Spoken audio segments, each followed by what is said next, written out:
আসসালামু আলাইকুম। সবার আগে বাছাই করা 10টি আন্তর্জাতিক খবর জানিয়ে দেব।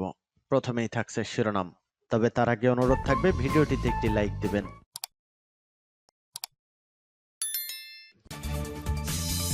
সংবাদের শুরুতেই জানিয়ে দেব সংবাদ শিরোনাম। ইরানে সরকার বিরোধী বিক্ষোভ ও সহিংসতা তীব্র, একাধিক শহরে সংঘর্ষ। এরপর জানিয়ে দেব গ্রিনল্যান্ড নিয়ে ট্রাম্প ইইউ মুখোমুখি, বিরোধ তুঙ্গে। তারপর জানিয়ে দেব উত্তর আটলান্টিকে তেলবাহী জাহাজ জব্দ করল যুক্তরাষ্ট্র। আরও জানিয়ে দেব লেবাননে হিজবুল্লার 2 সদস্যকে হত্যার দাবি ইসরায়েলের। এবং সর্বশেষ শিরোনাম, জাতীয় নিরাপত্তায় জিরো টলারেন্স ঘোষণা পাকিস্তানি সেনাপ্রধানের। ইরানে সরকার বিরোধী বিক্ষোভ ও সহিংসতা তীব্র, একাধিক শহরে সংঘর্ষ।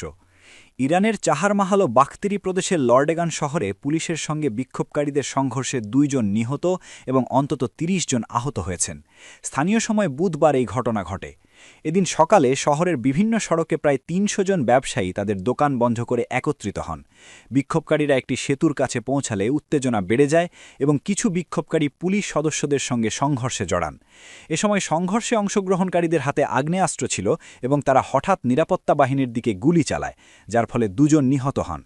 সহিংসতার সময় লর্ডেগান গভর্নরের দপ্তরসহ কিছু প্রশাসনিক ভবনও ক্ষতিগ্রস্ত হয়। ইরানে গত 12 দিন ধরে জীবনযাত্রার ব্যয় বৃদ্ধির বিরুদ্ধে বিক্ষোভ চলছে এবং এই বিক্ষোভ 31টি প্রদেশের মধ্যে 25টি প্রদেশে ছড়িয়ে পড়েছে।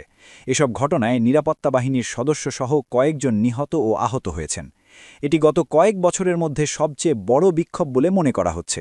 2022-23 সালে মাসা আমিনির পুলিশের হেফাজতে মৃত্যুর পর দেশজুড়ে বিক্ষোভ ছড়িয়ে পড়েছিল এবং চলমান অর্থনৈতিক সংকট ও জুন মাসে ইসরায়েলের সঙ্গে সংঘাতের পর নতুন করে এই বিক্ষোভ খামেনি প্রশাসনকে বড় চ্যালেঞ্জের মুখে ফেলেছে। গ্রিনল্যান্ড নিয়ে ট্রাম্প ইইউ মুখোমুখি, বিরোধ তুঙ্গে। যুক্তরাষ্ট্রের প্রেসিডেন্ট ডোনাল্ড ট্রাম্পের পররাষ্ট্রনীতি বরাবরই অপ্রচলিত ও আক্রমণাত্মক হিসেবে পরিচিত। সম্প্রতি সামরিক পন্থায় ভেনেজুয়েলার প্রেসিডেন্ট নিকোলাস মাদুলোকে তুলে নেওয়ার ঘটনার পর মার্কিন প্রেসিডেন্টের হুমকিগুলো আর শুধু কথার মধ্যে সীমাবদ্ধ নেই, তা স্পষ্ট হয়ে উঠেছে, যার ফলে গ্রিনল্যান্ড তার প্রকাশ্য আগ্রহ, হুমকি ও সামরিক কায়দায় দখলের আস্ফালন বিশ্ব রাজনীতিকে এক নতুন অনিশ্চয়তার মুখে ঠেলে দিয়েছে। বিষয়টি নিয়ে ডেনমার্কের এই স্বায়ত্তশাসিত অঞ্চল নিয়ে ইউরোপ, ন্যাটো এবং আন্তর্জাতিক আইনের ভবিষ্যৎ নিয়ে গভীর উদ্বেগ সৃষ্টি করেছে। বিষয়টি নিয়ে একেবারে মুখোমুখি অবস্থানে চলে গেছেন ট্রাম্প ও ইউরোপীয় নেতারা। গ্রিনল্যান্ড বরফে ঢাকা এক কৌশলগত ভূখণ্ড। বিশ্বের বৃহত্তম দ্বীপ গ্রিনল্যান্ড আয়তনে প্রায় 21,60,000 বর্গ কিলোমিটার, যার 80% বেশি বরফে আচ্ছাদিত। জনসংখ্যা মাত্র 56,000-এর মতো, যাদের বেশিরভাগই ইনুইট জনগোষ্ঠীর। একসময় ডেনমার্কের উপনিবেশ হলেও 1979 সালে স্বশাসন এবং 2009 সালে আত্মশাসনের অধিকার পায় গ্রিনল্যান্ড। তবে প্রতিরক্ষা, পররাষ্ট্রনীতি ও মুদ্রানীতি এখনও ডেনমার্কের নিয়ন্ত্রণে। ভৌগোলিকভাবে গ্রিনল্যান্ড যুক্তরাষ্ট্র ও ইউরোপের মাঝামাঝি অবস্থিত এবং জিআইইউকে গ্যাপের ওপর অবস্থানের কারণে এটি সামরিক ও নৌ নিরাপত্তার ক্ষেত্রে অত্যন্ত গুরুত্বপূর্ণ। এই সামুদ্রিক করিডোর দিয়েই রাশিয়ার সাবমেরিন ও নৌযান আটলান্টিকে প্রবেশ করতে পারে, যা দীর্ঘদিন ধরেই যুক্তরাষ্ট্রের নিরাপত্তা কৌশলের অংশ। ট্রাম্পের আগ্রহের মূল কারণ কি? ট্রাম্প প্রকাশ্যে দাবি করেছেন গ্রিনল্যান্ড প্রয়োজন জাতীয় নিরাপত্তার জন্য, খনিজের জন্য নয়, কিন্তু তার প্রশাসনের ভেতরের বক্তব্য ভিন্ন ইঙ্গিত দেয়। সাবেক জাতীয় নিরাপত্তা উপদেষ্টা মাইক ওয়ালটট স্পষ্টভাবে বলেছেন, গ্রিনল্যান্ডের বিরল খনিজ ও প্রাকৃতিক সম্পদই যুক্তরাষ্ট্রের আগ্রহের মূল কেন্দ্রবিন্দু।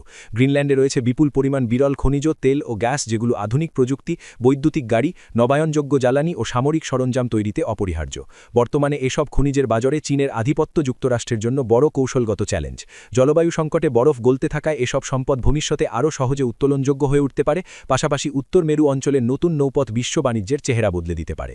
ভেনেজুয়েলা ও গ্রিনল্যান্ড হুমকির বাস্তব রূপ। ভেনেজুয়েলায় মার্কিন সামরিক অভিযানের পর ট্রাম্প যখন বলেন আমাদের গ্রিনল্যান্ড প্রয়োজন, তখন ইউরোপ বিষয়টিকে আর কেবল রাজনৈতিক বক্তব্য হিসেবে দেখছে না।